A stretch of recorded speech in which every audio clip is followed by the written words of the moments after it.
बड़ी खबर आ रही है जम्मू से। झज्जर कोटली में टाटा सोमो गाड़ी हादसे का शिकार हुई है। इस वक्त की बड़ी खबर आपको जम्मू से दे रहे हैं। 4 अफराद हलाक हुए हैं, 8 अफराद जख्मी हुए हैं। तो जम्मू से बड़ी खबर इस वक्त आपको दे रहे हैं। झज्जर कोटली में टाटा सोमो गाड़ी हादसे का शिकार हुई है।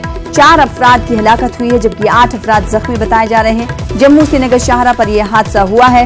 जख्मियों को जम्मू जीएमसी मुंतकिल कर दिया गया है। जीएमसी जम्मू मुंतकिल कर दिया गया है। तो इस वक्त की बड़ी खबर आपको जम्मू से दे रहे हैं। झज्जर कोटली में टाटा सोमो गाड़ी हादसे का शिकार हुई है और इस हादसे में 4 अफराद की हलाकत हुई है, जबकि 8 अफराद जख्मी बताए जा रहे हैं। जम्मू से नगर शाहरा पर यह हादसा हुआ है।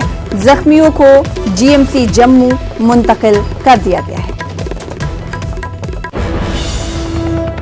अमेरिका ने अबू बकर अल बगदादी को मार गिराने के लिए चलाए गए ऑपरेशन का वीडियो जारी किया है। अमेरिकी सेंट्रल कमांड के सरबराह जनरल फ्रैंक ने वीडियो के कुछ हिस्से जारी किए।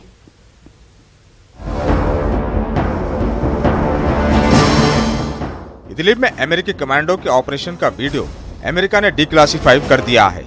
वीडियो में अमेरिकी कमांडो इदलिब में बगदादी के ठिकाने की तरफ बढ़ते नजर आ रहे हैं। अमेरिकी सेंट्रल कमांड के सरबराह जनरल फ्रैंक मैकेंजी ने पेंटागन में मीडिया को इस ऑपरेशन की तफसील भी बताई। Once the assault force arrived at the compound, fighters from 2 locations in the vicinity of the compound began firing on U.S. aircraft participating in the assault. These individuals, who we don't assess were affiliated with Baghdadi, but nonetheless demonstrated hostile intent against U.S. forces, were killed by 2 airstrikes from supporting helicopters. General Frank ने media को बताया कि इस operation के दौरान ISIS के दीगर 6 अफराद भी मारे गए, जबकि 2 बच्चे जिनकी उम्र शायद 12 बरस से कम थी उस वक्त हलाक हुए जब बगदादी ने बम बंधी जैकेट को धमाके से उड़ा दिया। U.S. forces discovered Baghdadi hiding in a tunnel. When capture at the hands of U.S. forces was imminent, Baghdadi detonated a bomb he wore, killing himself and 2 young children that were with him. The number 2 is a change. We originally thought there were 3 children with him, and this is the number we originally reported up the chain of command. We now know the number to be 2 based on subsequent debriefing. A total of 6 ISIS members died on the objective. 4 were women, and there were 2 men, including Baghdadi.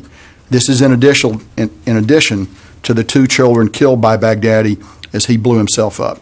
Let me emphasize again that 11 children were protected by the assault force, and 2 men on the objective were detained by the assault force and they were extracted with the force. McKenzie ने यह भी बताया कि Baghdad के ठिकाने से 12 बच्चों को बाहिफाजत निकाल लिया गया है। Bureau report, news 18 Urdu.